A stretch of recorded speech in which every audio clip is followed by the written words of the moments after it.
قد كفاني علم ربي من سؤالي واختياري فدعائي وابتهالي. Assalamu alaykum savoqdoshlar. Hozir biz 9-darsni o'qiymiz. Endi bugungi darsda sizlarga asosliq o'rgatmoqchi bo'lgan mazmun birinchi qilib sifa, ya'ni sifat. Sifat xuddi Uyg'ur tilimizdagi o'xshash ma'lum shayni sifatlab keladigan so'z.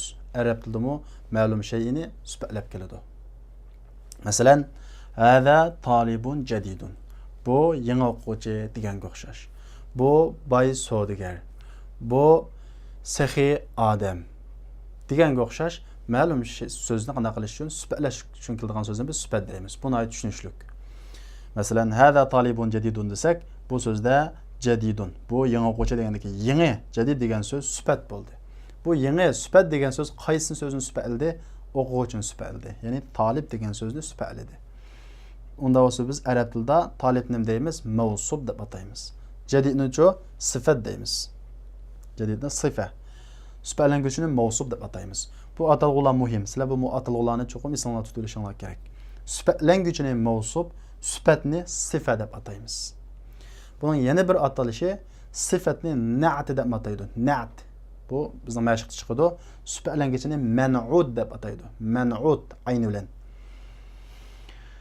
Endi buningki qoidasi bor. Sifatningki qoidasi bor. Ya'ni sifat ilgarisidagi mavsufga qana qiladi? Ergashadi. Nimada ergashadi? Birinchidan harakatda ergashadi. Pash bo'lsa pash, zivar bo'lsa zivar, zir bo'lsa zir o'qiladi. Ya'ni sifat sifatlanguvchiga ergashadi harakatda. Ikkinchidan sonda ergashadi. Sifat mavsufga sonda ergashadi. Mavsuf birlik bo'lsa birlik, ikkilik bo'lsa ikkilik, ko'plik bo'lsa ko'plik keladi sifat. Uchinchidan iniqsizlikda ergashadi. Agar sifatlanguvchi iniqsiz bo'lib qolsa, sifatmi iniqsiz keladi. Mushu jumladagi o'xshash. Talibun iniqsiz, jadid muqanda iniqsiz. To'rtinchidan ayollikda ergashadi. Ya'ni sifatlanguvchi erlik bo'lib qolsa, sifatmi erlik keladi. Xuddi talibun erlik bo'lgan ekan, bu yerga jadidunmi erlik shaklda keldi. Agar sifatlanguvchi ayollik bo'lgan bo'lsa, bu yerdagi sifatmi ayollik shaklda keladi. Masalan, hada talibat, hadihi talibatun jadidatun. Demak, jadidatun deb oxirida buni tavlan keladi. Masalan, hadihi talibatun jadidatun deganga o'xshash. İkinci qilib o'rgatmoqchi bo'lgan mazmun bugungi darsimizda. Endi arab tilida qo'sh o'qilishni cheklangan bir ismlar bor. Qo'sh o'qilishni degan gap tanvin o'qilmaydigan. Masalan, kitobun desak, bu kitobun qo'sh o'qilishida. Qalamun desak, bu qo'sh o'qildi. Qalamu desak-chi taq o'qildi. Kitobu desak-chi taq o'qildi. Mana bir bo'lak ismlar bor arab tilida. Qo'sh o'qilmaydigan. Bu qanday qismlar deganda, birinchi qilib atshanu, shab'anu, jav'anu deganga o'xshash ismlar. Atshanu, shab'anu, jav'anu. Endi biz buni arab tilida nima deb ataymiz deganda, bu ismlarning turini biz sifat mushabbiha deb ataymiz. Ya'ni fe'l ma'nosida keladigan, fa'il ma'nosida keladigan sifatlar. Atshan desa ussuz, ya'ni ussug'uchi, xuddi fa'il ma'nosida keladi. Shab'an desak to'q. Jav'an desak-chi och. Demak, sharkatninki xuddi bir egisi sifat ma'nosida keladi. Endi sizlarning bilishga tegishli ish bugungi darsda. Oxirida mana mushuningda alif nun bo'lgan, alif nun bo'lgan sifatlar nima bo'ladi? Mamnu munassarf bo'ladi.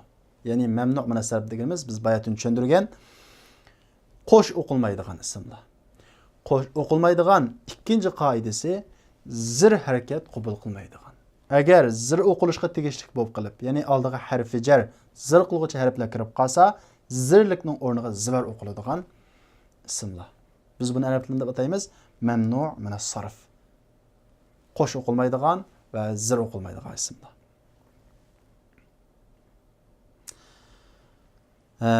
Oxirida o'rgatmoqchi bo'lgan mazmun bugungi darsimizda ismi mavsul. Ism mavsulda bir gap bor arab tilida. Buni biz Uyg'ur tilimizda nisbiy almash deb tushuntirsak bo'ladi. Nisbiy almash deb nima uchun buni nisbiy almash deb tushuntiramiz? Chunki bu ism mavsul o'zi yalg'iz holatda bir ma'no ifodalab bermaydi. Ma'nosi bor, lekin o'zi yolg'iz kelsa ma'no ifodalab bermaydi. Bu o'zining ma'nosini ifodalab berish uchun keyiniga bir jumlaning kelishiga ehtiyojli bo'ladi.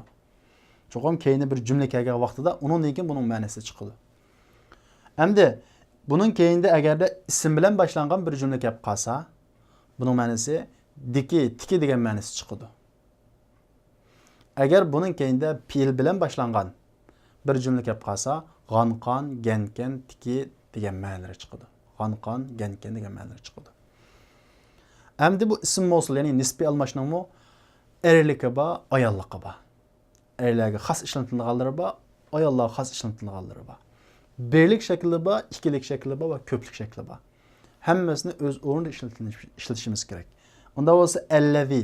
Bu qanday shakli desa, bu birlik erlik shakli. Buning davomini bundagi darslarimizda o'qiymiz. Bugun biz ism mavsulninki erlik birlik shaklini o'rgandik. Allazi. Masalan, at-talibu allazi kharaja min al-fasli min Turkiya. Qaranglar. At-talibu allazi kharaja. Demak, allazidan keyin o'zining ma'nosini ifodalashda cho'qim bir jumla kelishi kerak dedik. Allazidan keyin jumla keldi. Ammo bu jumla nim bilan boshlandi? Ism bilan boshlandimi? Bir fe'l, ishora bilan boshlandimi? Kharaja. Chiqdi degan bu fe'l bilan boshlandi. Unda bo'lsa, agar buning keyinda fe'l bilan boshlangan jumla kelsa, g'anqon degan ma'nosini beradi. Sinfdan chiqqan o'quvchi Turkiyadan deymiz. Qaranglar, sinfdan chiqdi degan gap shunda, ammo allazichi g'anqon. Unda bo'lsa, chiqqan o'quvchi Turkiyadan. Bu yerda at-talib erlik. Bo'g'achqa allazini keldik. Chunki allazi faqat erlik, birlik ishlatiladi. Agar bu yerda at-taliba yoki at-tullab ko'plik shaklda bo'lgan bo'lsa, allazini ishlatish xato. Bugungi darsimizdagi asosli mazmunlar shu. Buning misollari tekstimizda va mashqimizda uchraydi. Unda bo'lsa biz darsimizni boshlaylik. Bismillahirrohmanirrohim. Ad-darsu at-tasi'. 9-dars. Man hadha ar-rajulu? Bu odam kim? Huwa Abbasun. O Abbas. Abbasun tajirun. Abbas savdogar. Bu yerdagi jumlada Abbas jumlaning egisi, ya'ni mubtada bo'ldi. Tajirun xabar bo'ldi. Abbasun tajirun g'aniyun. Endi biz bu Abbas savdogar, bu savdogarni bir sifatladik biz endi. Savdogarni qanday qildik? Sifatladik. G'aniyun deb sifatladik. Boy. Demak, bu yerdagi g'ani degandan bo'ldi, sifat bo'ldi. Biz kimni sifatladik? Bu savdogarni sifatladik. Unda bo'lsa, tajirun bo'ldi, mavsuf bo'ldi. Abbasun tajirun g'aniyun. Abbas boy savdogar. Boy savdogar. Boy savdogar deb savdogarni sifatladik. Hamidun mudarrisun. Hamid o'qituvchi. Hamidun mudarrisun jadidun. Hamid yangi o'qituvchi. Demak, biz yerdagi mudarrisni yangi degan so'z bilan qanday qildik? Sifatladik. Jadidun sifat, mudarris uchun mavsuf sifatlangich bo'ldi.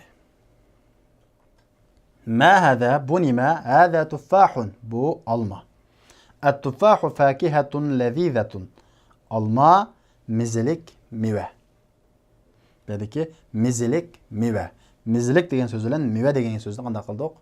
Sifatladik. Ya'ni laziza sifat bo'ldi, fakiha mavsuf sifatlangich bo'ldi. Ma zalika aw nima? Zalika usfurun. Aw qushqoch. Qushqoch. Al-usfuru ta'irun sag'irun. Qushqoch kichik qush. Bu qush degan so'zni biz kichik degan sifat bilan qanday qildik? Sifatladik. Bu yerda sag'irun sifat, ta'irun chu mavsuf sifatlangich bo'ldi. Al-arabiyyatu lughatun sahlatun. Arab tili oson til. Biz tilni oson deb qanday qildik? Sifatladik. Al-arabiyyatu lughatun jamilatun. Arab tili chiroyli til.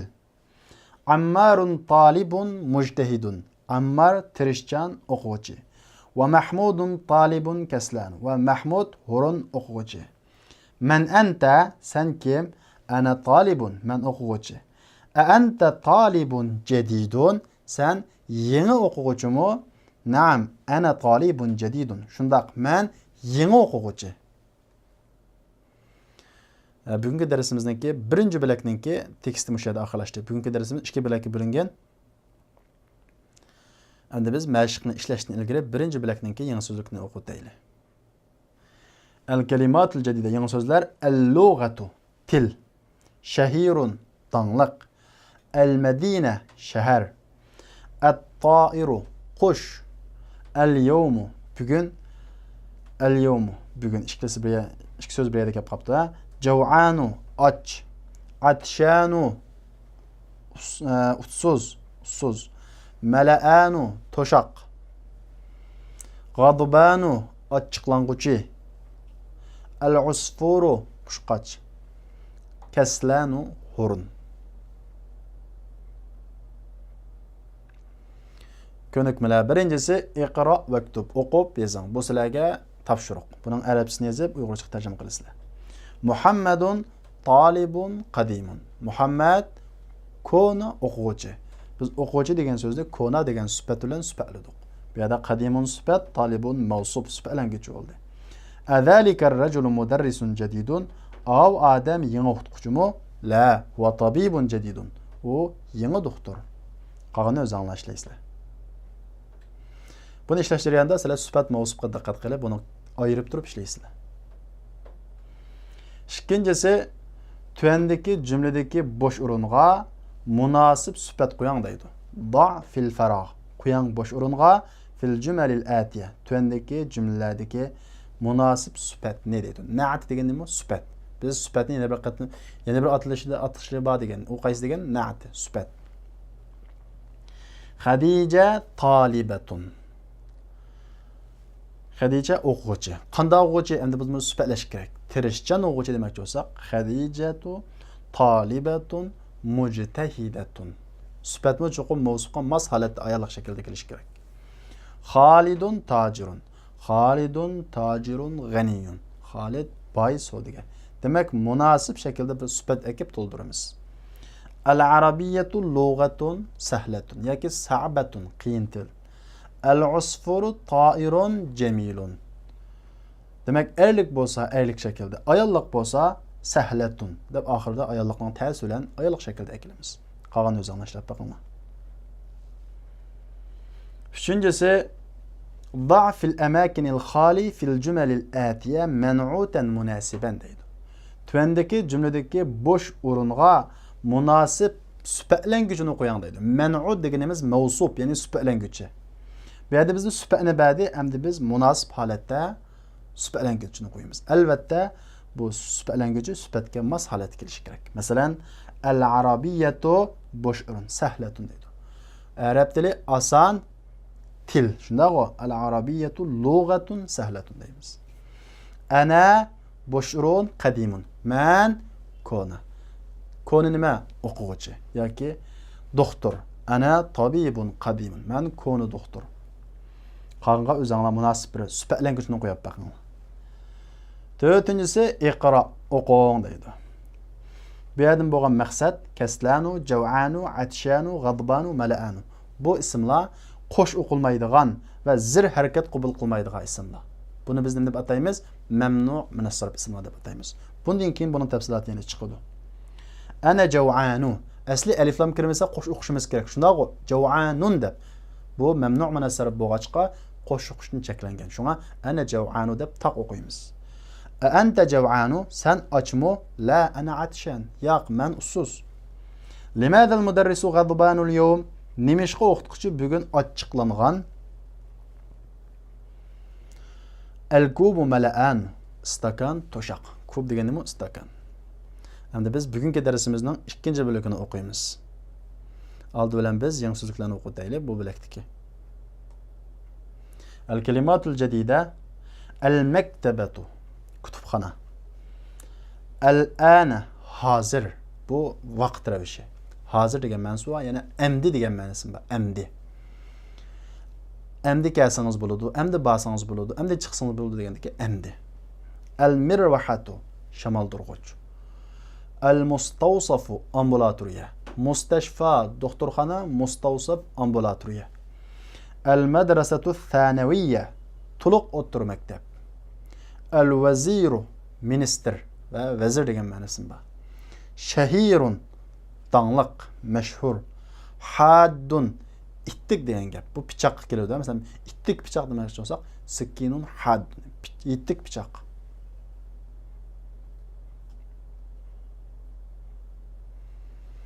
Aynal mudarrisu o'qituvchi qayerda? Huwa fil fasli. U sinfda. Va aynal mudarrisul jadidu yangi o'qituvchi qayerda? Huwa indal mudir. U mudirning qishida.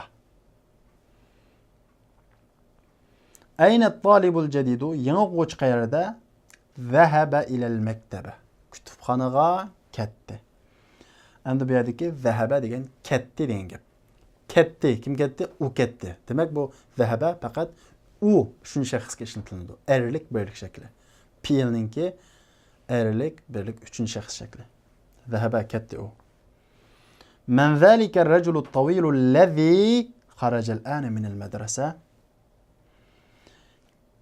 Kim avu igiz adam hazır mektepten çıqqan allazi kharaja çıqqan qaranglar minal madrasa mektepten al-an hazır allazi kharaja allazidan keyin pilkasi g'anqan degan ma'nosi beradi. Shunday-ku kharaja chiqdi.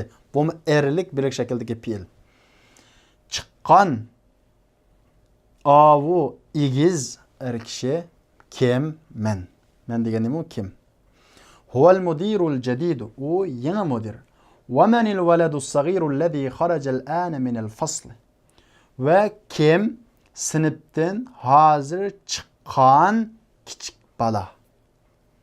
Ve men kim el veledus sagir küçük bala allazi kharaja çıkan el ana hazır minel fasli sınıftan. Huve ibnul mudiril jadid. O yangi mudirninki oğlu. Qaranglar, yangi mudir. Bu yerdagi el-jadid mudirninki sifati bo'lib edi.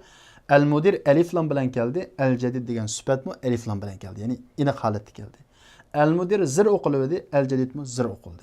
Demak, sifat mavsuf qana qildi ekan, agishidi ekan.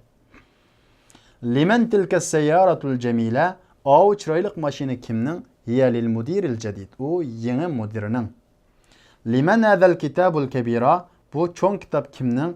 Huwa lil mudarris. O o'qituvchining. Mu la huwa li talibil jadid. O yangi o'quvchining. Aynal mil'aqatus saghiratu? Kichik qushuq qayerda? Hiya fil kubi. O stakanda. Aynal kursiyul maksur? Sunuq o'rindiq qayerda? Huwa hunak. O yerda. İkinci bo'lakninki tekst tugida buni yodlaysizlar. Ko'nikmalar. Birinchisi iqro vaktub. O'qib yozing. Buni tarjima qilasizlar. Birinchisi at-tabibul jadid fil mustashfa va at-tabibul qadim fil mustawsaf. Yangi doktor doktorxonada, ko'ni doktor ambulatoriyada. Al-qalamul maksur ala al-maktab. Sunuq qalam ustal ustida. El-mirvahatul jadida fil ghurfatil kabira. Yangi shamoldurg'ich cho'ng yataqda. El-lughatul arabiyya sahla. Arab tili oson. El-waladut tawilu allazi kharaja min al-fasl al-an talibun min al-Hind. Qaranglar. El-waladut tawil igiz bala allazi kharaja chiqqan min al-fasl sinfdan hozir talibun min al-Hind. Hindistondan o'quvchi, hindistonlik o'quvchi. Hozir sinfdan chiqqan igiz bala hindistonlik o'quvchi. Qani o'zing tarjima qiling. İkincisi imla fil farag fi ma yali bin na'ti allazi bayna qawsayn ba'da tahliyatihi bi al 'inda al-luzum deydi. İmla fil farag fi ma yali. Tuvandagi bosh o'rinni imla degan to'ldiring degan gap. To'ldiring. Nima bilan to'ldiramiz? Bin na'ti allazi bayna qawsayn. Qawsayn degan gap ikki tirnoq degan gap. İki tirnoqning bayna o'ttirsidiki allazining keyindan fe'l kelmay boshqa bir ism bilan boshlangan jumla kelsa diki deb tarjima qildik. İki tirnoqning o'ttirsidiki sifat bilan tuvandagi bosh o'rinni to'ldiring. Ba'da tahliyatihi bi al.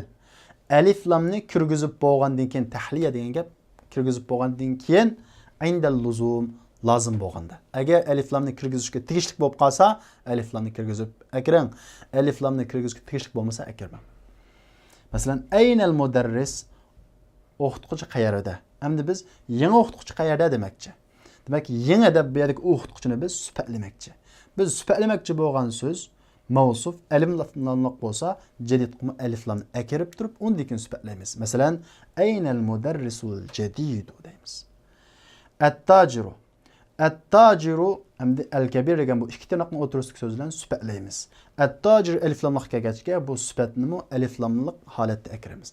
At-tajirul kabiru fis-suq. Cho'ng savdoga bozorda qolgan o'z anglashib boqinglar. Biz sifatlamoqchi bo'lgan narsa aliflamsiz bo'lsa aliflamsiz akiramiz, aliflamliq bo'lsa aliflam bilan akiramiz. Bu sizlarga topshiriq. Üçüncüsü iqra, o'qing deydi. الطالب الذي خرج من الفصل الآن من إندونيسيا. Bu cümlede bu məşq sizlərə əlləzinin işletiş o'rniga o'tmoqchi. Diqqat, əlləzidin kim fiil bilan boshlangan.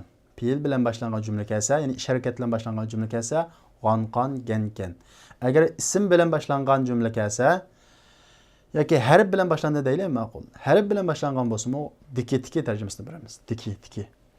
الطالب الذي خرج من الفصل الآن من إندونيسيا. Hazır sınıftan çıkan o'quvchi Indoneziyadan. الكتاب الذي على المكتب للمدرس. Üstel üstündeki kitap o'qituvchining. لمن هذا القلم الجميل الذي على المكتب. Üstel üstündeki chiroyli qalam. Bu chiroyli qalam kimning? Qara, üstel üstündeki. البيت الكبير الذي في ذلك الشارع للوزير أو يول ديكي. ديكي چون öy vezirinin. السرير الذي في غرفة خالد مكسور. Halid'nin yatığı diki karvat sunuq. Meksur sunuq. Yani beytun cedidun degen sözdeki beytun men'ut yani süpetlengüçi. Cedidun çoğu na'atun süpet. Men'ut ne mavsuf deymiz, na'at ne süpet deymiz. İkkili xil atalash to'g'ri. Unda bo'lsa vaqtdoshlar, bugungi darsimiz bu yerda oxirlashdi. Kelarki soatlik darsimizda ko'rishaylik. Assalomu alaykum.